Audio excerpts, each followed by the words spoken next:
மாவட்டத்தில் இரண்டாவது நாளாக வருமான வரித்துறை சோதனை முக்கிய பிரமுகர் இல்லங்களில் நடந்து வருகிறது. இன்றைய தினம் நெடுஞ்சாலைத்துறை ஒப்பந்தக்காரரான RS முருகன் என்பவரது இல்லம், வீடு, இல்லம், அதே போல அலுவலகம், அதே போல அவரது காங்கிரீட் நிறுவனம் உள்ளிட்ட 3க்கும் மேற்பட்ட இடங்களில் வருமான வரித்துறை சோதனையானது நடைபெற்று வருகிறது. பெருமாள்புரம் பகுதியில் இருக்கக்கூடிய ஒரு அலுவலகத்தில் 6 பேர் கொண்ட வருமான வரித்துறை அதிகாரிகள் தற்போது சோதனையில் ஈடுபட்டிருக்கிறார்கள். அதே போல அவருக்கு சொந்தமான இடங்களிலேயும் வருமான வரித்துறை சோதனையானது நடைபெற்று வருகிறது. ஏற்கனவே நேற்றைய தினம் திமுக கிழக்கு மாவட்ட அலுவலகத்தில் வருமானத்துறை சோதனை நடத்தப்பட்ட நிலையில இன்றைய தினம் நெடுஞ்சாலைத்துறை ஒப்பந்தக்காரரான RS முருகன் அவர்களது அலுவலகத்தில் சோதனை நடத்தப்பட்டு வருகிறது.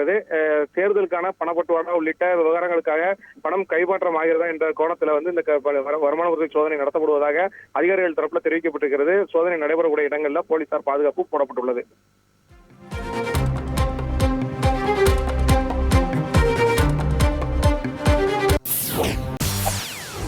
செய்திகளை உடனுக்குடன் தெரிந்து கொள்ள உடனே சப்ஸ்கிரைப் பண்ணுங்க.